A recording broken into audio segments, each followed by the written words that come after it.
ஆன்மீகம் சேனல் நேயர்களுக்கு எனது அன்பின் காலை வணக்கம். மங்களவாரம் அனைவருக்கும் முருகப்பெருமானின் அருளாசி கிட்டட்டும். இன்றைய பதிவில் நாம் பார்க்க போகின்ற விஷயம், சிலர் பெண்களை பேய் பிடித்துள்ளது, சில ஆண்களையும் அப்படி சொல்லுவார்கள்.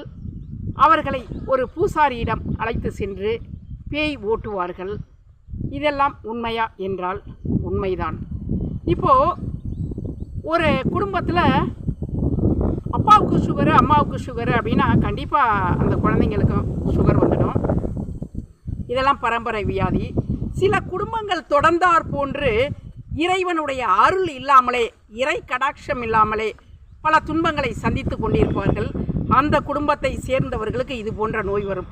அவர்கள் என்ன செய்வார்கள் என்றால் அரட்டுதல், சத்தம் போடுதல், அவட்டை என்று கூறுவார்கள், அதுபோன்று அலறுதல், ஆண்களை அடித்தல், பெண்களை துரத்துதல், இப்படி போன்று எதிர்மறையான செயல்பாடுகளை செய்வார்கள். அந்த செயல்கள் பார்க்குறதுக்கு ஆக்ரோஷமாக இருக்கும். அப்பொழுது அவர்களுக்கு பேய் பிடித்துள்ளது என்று கூறுவார்கள். பேய் பிடித்துள்ளது என்றால் தெய்வம் இல்லாமல் போயிடுது, தெய்வ அருள் இல்லாமல் போயிட்டுனா அவங்கள்ட்ட எதிர்மறையாக உள்ள சக்திகள், தெய்வத்திற்கு எதிரடையான சக்திகள் உட்புகுந்து விட்டன என்று அர்த்தம்.